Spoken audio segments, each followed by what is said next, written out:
So I actually got into real estate by accident, but then I stayed on purpose.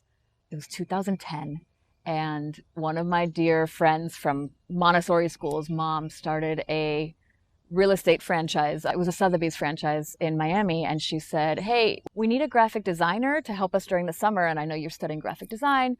Can you help us?" I was like, "Yeah, I'll make your postcards, fine." So I started with them. This was probably April 2010. And then summer ended, and I was like, well, I don't really want to go back to school. I had been between colleges, changing majors. And I was like, why don't I just stay? So I made magazines for them. I wrote copy. I did advertising, strategies.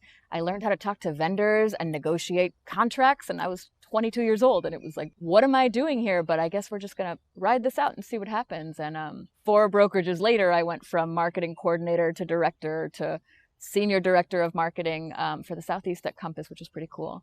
And after all that time, I was like, well, I must know real estate really well. It's been 15 years. And then I thought, I'm going to go to the sales side, because for a long time, I sort of felt like I was on the wrong side of the business.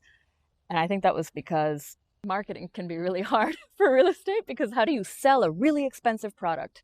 But also, after I had my second son, I really thought I would like to own a business that is mine.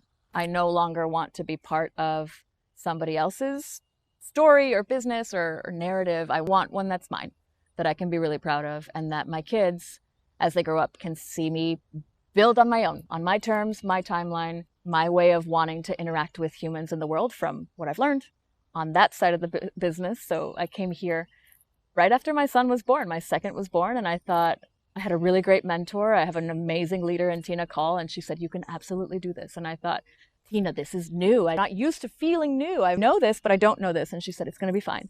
You have everything it takes to do this business. And I think sometimes when you make a really big decision, you need someone that can see you in a way that you don't see yourself, to just give you that extra over the edge. And I'm glad she did, because we're just never going to go back. And I can't believe it took this long to get over here. It's humbling and weird. And I got here by accident. I stayed on purpose, and I regret nothing.